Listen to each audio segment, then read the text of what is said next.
Yes guys, sa wakas, nandito na tayo sa pinaka-trademark dito sa lugar. Kitang-kita sa baba ang napakagandang view at ating mga kasamahan ay dito na sa itaas. Okay? So, aakyat tayo saglit dyan bago tayo pupunta dun sa mga pinaka pinupuntahan ng lahat. Yung layo na yan.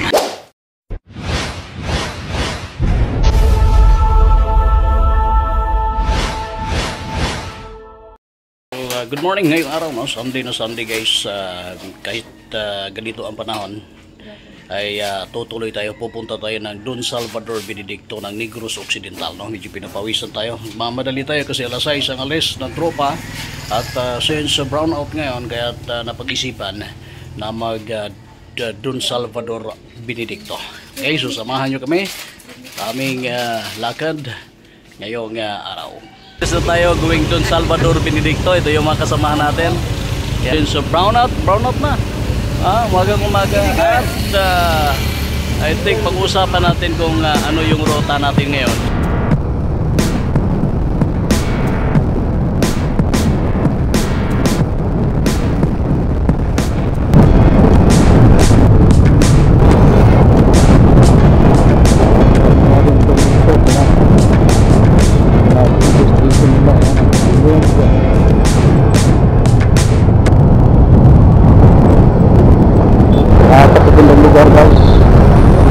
Nadaanan na natin ang Himampangon area. Ito yung part ng Municipality of Manhoyod na kung saan ay boundary ito ng Bindoy, Municipality of Bindoy. Magkadugtong ito guys, ang Bindoy at saka Manhoyod, no? So dito, tanaw natin ang napakalawak na karagatan sa baba at napakagandang view mula rito sa kalsada. Kasunod ito ay ang lungsod ng Mayungon at kung saan kasunod na ang municipality ng Mayasan. Kung saan doon tayo ay aalmasan.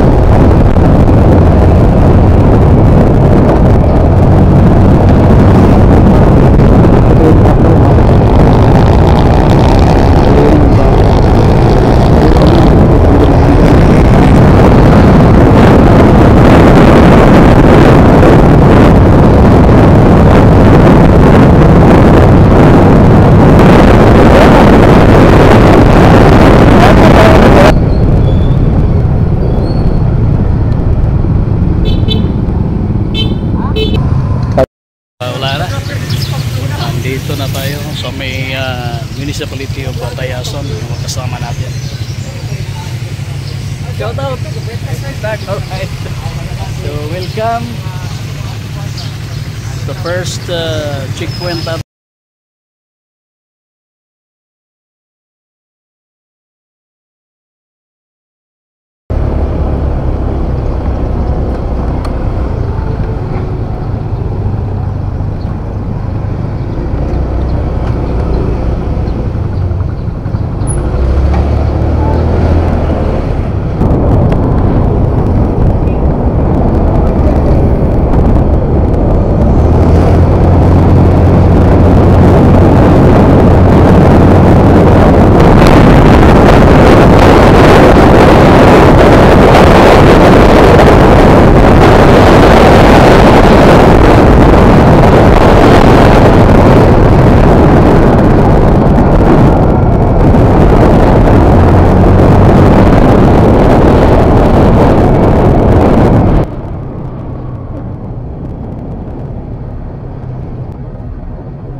Follow the leader.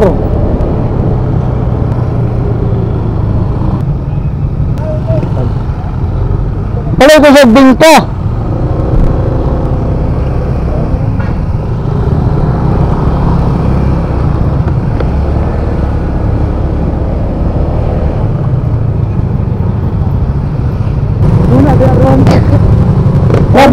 May merkado dito.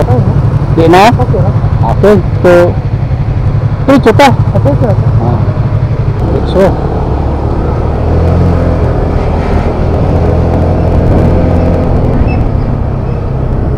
Sa pagihulungan and ang City Hall, no? Pagihulungan, okay lang.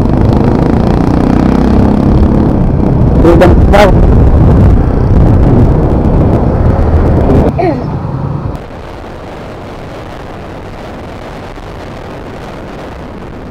Ayan, so kumaliwa tayo dito sa may Bagawinis na kung saan ay pakanlaon tayo mga ka-Gym 5, no? Kung mapapansin ninyo, ngayang diretsong daan na ito ay temporaryo lang ito gawa ng pagdating doon sa may bandang unahan ay matinding ahunan at kurbadahan ang ma-experience natin dito. Ito po ay mga ilang kilometro din bago makarating ng Canlaon na city, na kung saan ay bago magkanlaon ay may crossing pakanan at yun ang tatahakin natin. Tayo ay may mga kasamahan na kung saan ay hindi pa nakapunta dito sa lugar na ito, kaya iniingatan natin na mawala yung iba dyan.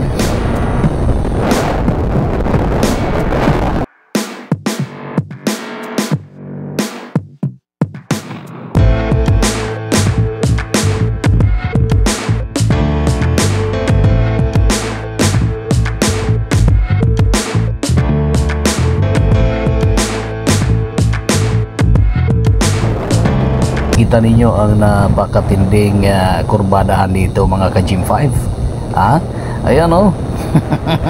Habulan, ngunit komportable at kaya naman. Iba't ibang model at iba't ibang CC ang dala ng ating mga motor ngayon. Kayang-kaya, meron pa nga bit dyan, no? At click ang gamit natin, click 125. Kayang-kaya rin naman. At ito ay aasahan natin na mas marami pa ang ating makasabayan papunta dun sa may Don Salvador Benedicto mamaya-maya, no? Ngayon ang ruta natin, kasi malapit lang naman ang Canlaon mula dun sa may circle na kung saan ay pakanan tayo papuntang Don Salvador Benedicto, ay dadaanan natin saglit ang Canlaon proper, gawa ng yung iba dito ay hindi pa nakapunta, no? Kaya na po yung napakatinding kurbadahan dito, guys. Iba yung pag-iingat dito gawa ng lalong-lalo na kapag tayo ay pababa, no? Mamaya sa pag-uwi natin, kasi malayo ito mula doon sa pupuntahan natin, ay doon na lang tayo diretso, no? Alam natin ang daan papuntang San Carlos City. So sa San Carlos tayo mula doon sa San Don Salvador Benedicto para mas diretso na. Dito kasi marami pa tayong dadaan pa tayo ulit ng sa may crossing na papasokan natin na part ng Canlaon, at bago tayo bababa dito, napakatinding babaan din naman ito, no? Bulusok na bulusok ito mga ka-Gym 5, kaya malamang kung abutin tayo ng hapon or hindi natin alam kung may ulan, ay mas delikadong dumaan dito. Kaya doon tayo sa may San Carlos, malapad, malawak ang daan, at sure na mas okay tayo doon. Kaya antabayan nyo pa kung ano yung ating mga magiging experience ngayong araw sa ating travel kasama ang ating mga kasamahan mula dito ay hanggang doon sa may part na ng Negros Occidental, no? Ang Don Salvador Benedicto. Isa itong municipality, guys, na kung saan ay nasa kalagitnaan ng bundok San Carlos at Bacolod, I think, kung di ko nagkakamali, at ang Canlaon, no? Napagitna ito, kaya hindi talaga natin ito ay may pagkakaila na mayroon napakagandang view pagdating natin.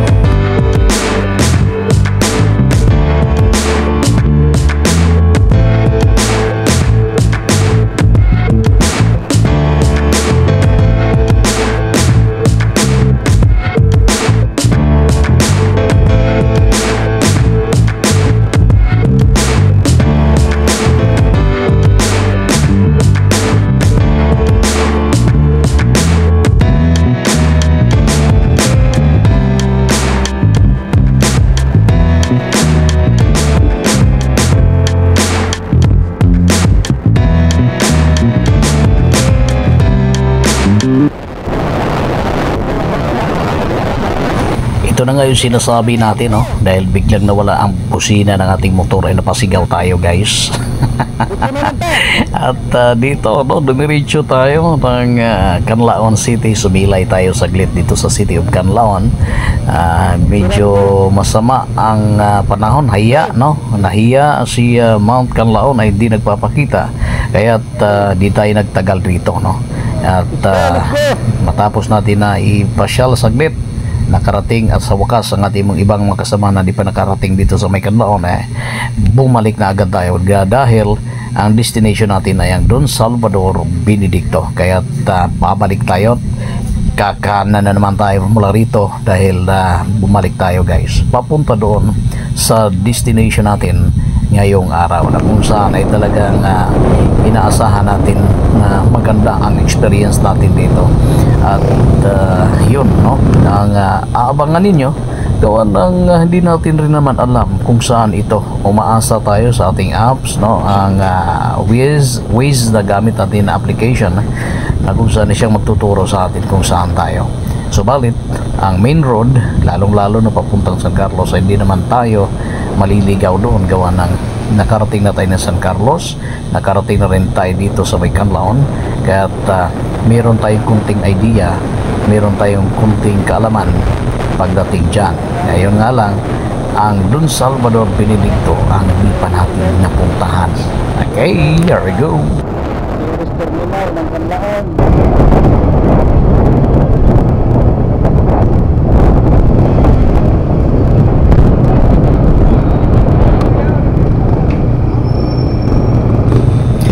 Okay, so ito na yung sinasabi natin sa inyo na circle, guys, na kung saan maliligaw ka kung hindi mo talaga alam kung saan ka pupunta. Ito ay kakaliwa tayo.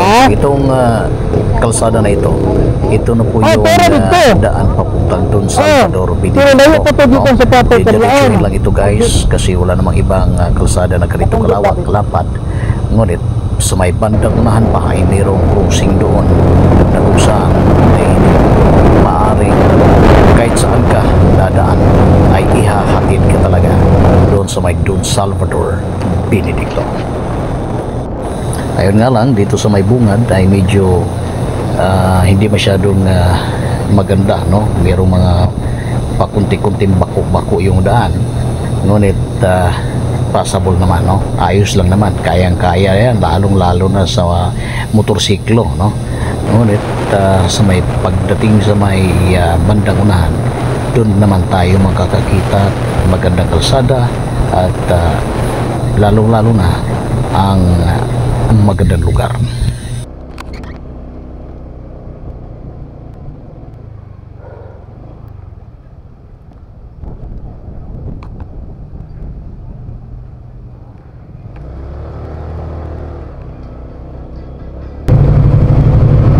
Napatay mga 11 kilometers pa. 11. Kira.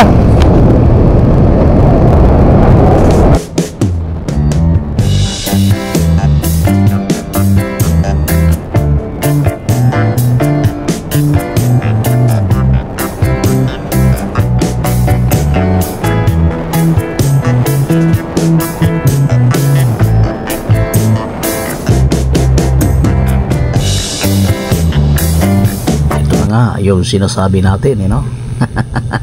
Akala ko maliligo kami dito saglit, guys, gawa ng itong spillway na ito ay mayroong bitak na, no? Pero ayan na nga, no? Ito yung simula sa magandang daan, no? Mayroong pakunti-kunting masira doon sa unahan, pero malawak at matapaganda ito. At unti-unti na rin natin na mapapansin ang mga magagandang views sa daan, magagandang tanawin, guys. Pakunti-kunting kabahayan dito at meron ng umpok ng kakahuyan na ating madadaanan. Nakikita natin dito at napapansin ang unti-unting paglamig din ng panahon dito sa area. Ilang kilometro lang tayo ay makakarating tayo sa highway, yung tinatawag nilang tourist highway. At yun na nga ang inaasahan natin, ang isa sa mga lugar kung saan in-explore natin ngayong araw na sana ay merong magandang resulta. Ito na nga, no? Pababa at paakyat kasama ang mga punong kahoy sa paligid. Talagang ito ay sinyalis na nasa bundok na tayo, mga kaibigan.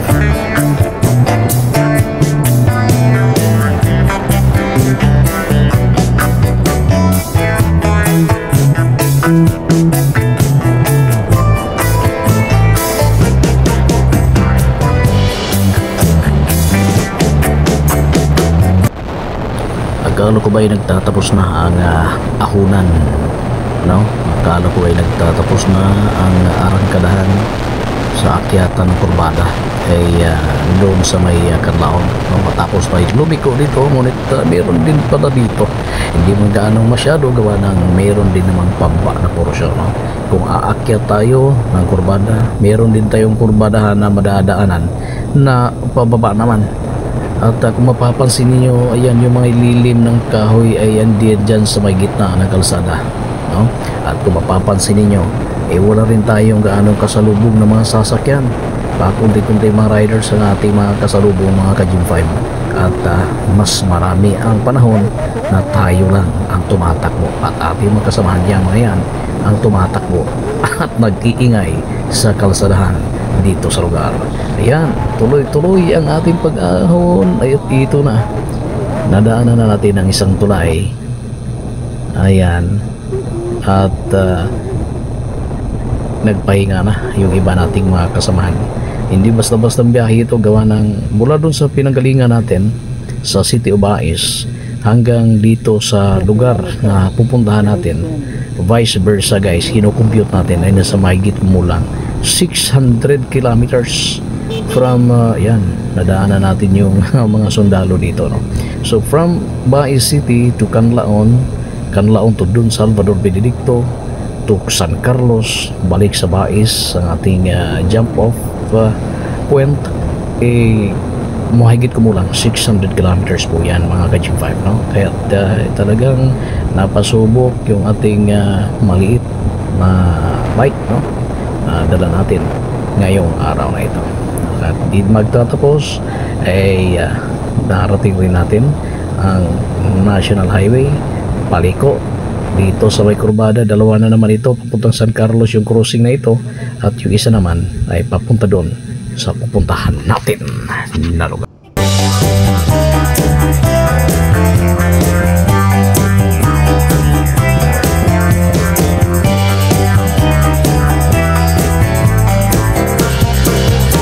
Ayan, nandito na tayo sa tourist highway, no?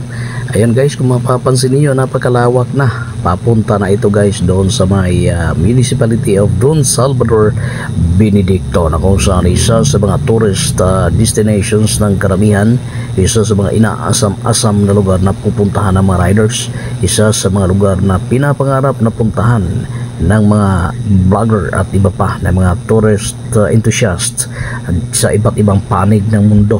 Ang Don Salvador Benedicto, bukod sa magandang lugar, malamig, mapuno, mayroong mga magaganda na mga tourist spots ang lugar. Tourist attraction at tourist spots ang lugar. So tatahakin pa natin ito kasi mayroon malayo-layo pa ito guys. Itong tatahakin natin yung karsada na ito. So dito na tayo sa may area, no? Sa Highway Resort. So, nagpahinga lang tayo saglit dito, sumaglit lang tayo at tayo ay didiretso rin, no? Sa may pandangan, sa may proper ng DSB na yung pinaka-proper guys, na kung saan ay isa sa mga binabalik-balikan ng karamihan, no? So didiretso na tayo at ito na nga, no? Bubungad na sa atin yung magandang tanawin na mula rito. At alam natin na sa may bandang unahan pa, kaya doon na tayo na mananghalian kasama ang tropa, no? Dahil mag-alas 12 na ng umaga, kaya alam natin na gutom na rin yung iba dito.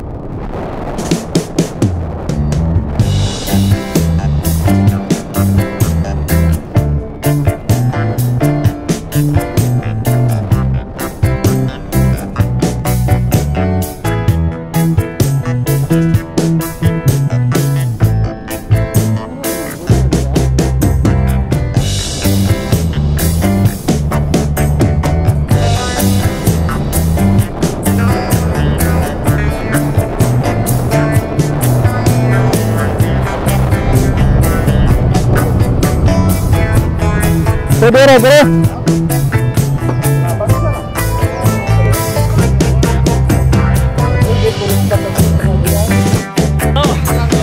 Dumating na rin tayo guys dito sa may proper ng Don Salvador. At mag-lunch muna tayo bago tayo pupunta sa baba. Yung may ng layon doon, isang trademark na dito sa lugar. So, asok na ako, kakain muna tayo. Gawa ng alas 12 na. Oh. So kakain muna kami para malakas, no? Bago tayo pupunta sa iba pa nating mga destinasyon ngayong araw dito sa area. Dito tayo guys sa may Lasang View kainan na kung saan ay malapit na po ito. Malapit na ito doon sa mayon. Ayan. Kaya siguro mga 4 to 5 kilometers away from here ang area. Kaya dito guys, medyo maganda yung dito tayo kakain at ayan.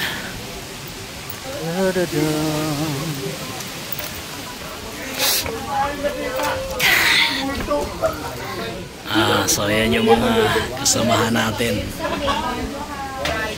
Diba?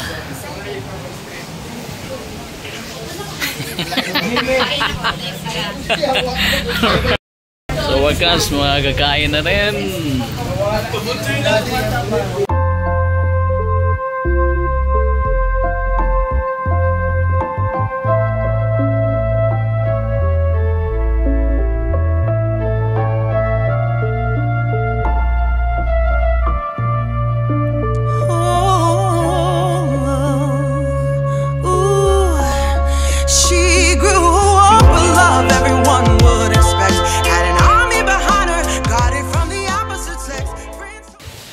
Alright, no? So tapos na tayo sa lunch natin. Kaya magpo-proceed na tayo guys sa may bandang unahan na. Okay.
Daghan pa ka gas? Daghan pa? Ha? 4? Okay, wait.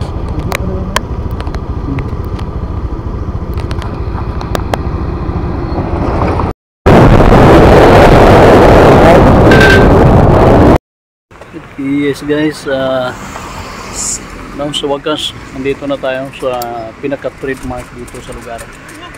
Kitang-kita sa baba ang napakagandang view at ng ating mga kasama na dito na sa itaas. Okay? So, aakyat tayo saglit dyan bago tayo pupunta dun sa mga pinaka pinupuntahan ng lahat. Yung layo na yan. Hello. Mau gani lagbok. Sulat sa ari. Sulat sa. Halos kada adlaw na ikaw andre. Sabado Domingo. Ah. Okay. So kaya kindala na kung diretso on eh. Bakulod. Dul-dul na lang dire layo pa. Para kusog-kusogin mo dagan sir kanang sa kauras. Layo po, no? So kung pa San Carlos, Mas layo ang San Carlos kumpara sa Bacolod. mas layo ang pa San Carlos.